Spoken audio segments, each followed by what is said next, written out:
ആയിരുന്നു ഒട്ടാകെ പോകുമായിരുന്നു. ബസ് അല്ല വണ്ടി അവന്ന് എടുത്തുകൊണ്ടുവന്നതാ. അവന്ന് വെച്ചാൽ ആട്ട തല കൊണ്ട് ഇങ്ങനെ വന്നതാ.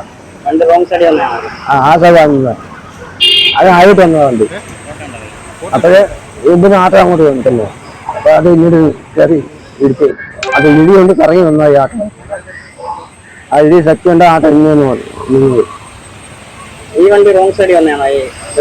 ആ സൈഡ് അവിടെ ആ സൈഡ് അത് ഇന്ന് കയറിയാ കയറി വന്നതാ. അപ്പൊ ടയർ പറഞ്ഞിട്ട് ഉറങ്ങിപ്പോയെന്ന് ആൾ പറഞ്ഞു. നമസ്കാരം. ആയൂർ അകമണിൽ വാഹനാപകടം നടന്നു. ഓട്ടോറിക്ഷയും ലോറിയും തമ്മിൽ കൂട്ടിയിടിക്കുകയായിരുന്നു. ഓട്ടോറിക്ഷ ഡ്രൈവറും ഓട്ടോറിക്ഷയിൽ സഞ്ചരിച്ചിരുന്ന യുവതിയും മരണപ്പെട്ടു. ആയൂരിൽ നിന്നും കൊട്ടാരക്കരയിലേക്ക് പോയ ഓട്ടോയും കൊട്ടാരക്കര ഭാഗത്തു നിന്നും ആയൂരിലേക്ക് വന്ന ലോറിയും തമ്മിലാണ് കൂട്ടിയിടിച്ചത്. ലോറി ഡ്രൈവർ ഉറങ്ങിപ്പോയതാണ് അപകട കാരണമെന്നാണ് നാട്ടുകാർ പറയുന്നത്. ആയൂരിൽ നിന്നും രതിയും ഭർത്താവ് സുനിലും കൊട്ടാരക്കര ക്ഷേത്രത്തിലേക്ക് പോകുന്നതിന് വേണ്ടിയിട്ടാണ് ഓട്ടോറിക്ഷ വിളിച്ചത്. തുടർന്ന് ഓട്ടോറിക്ഷ ആയൂർ അകമൺ ഭാഗത്ത് വളവ് തിരിയുന്ന സമയത്താണ് നിയന്ത്രണം വിട്ട ലോറി ഓട്ടോറിക്ഷയിലേക്ക് പാഞ്ഞു കയറിയത്.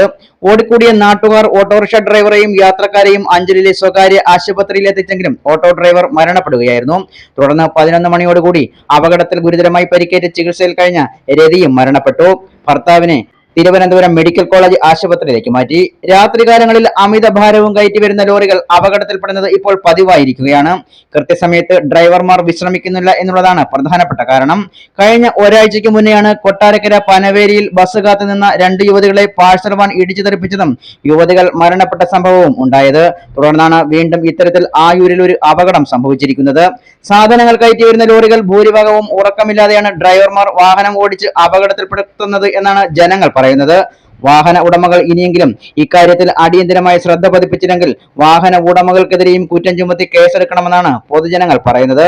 അശ്രദ്ധമായി വിളിച്ചു വരുത്തിയ അപകടത്തിൽ നഷ്ടപ്പെട്ടത് 2 കുടുംബങ്ങളുടെ ഉറ്റവരെയാണ്.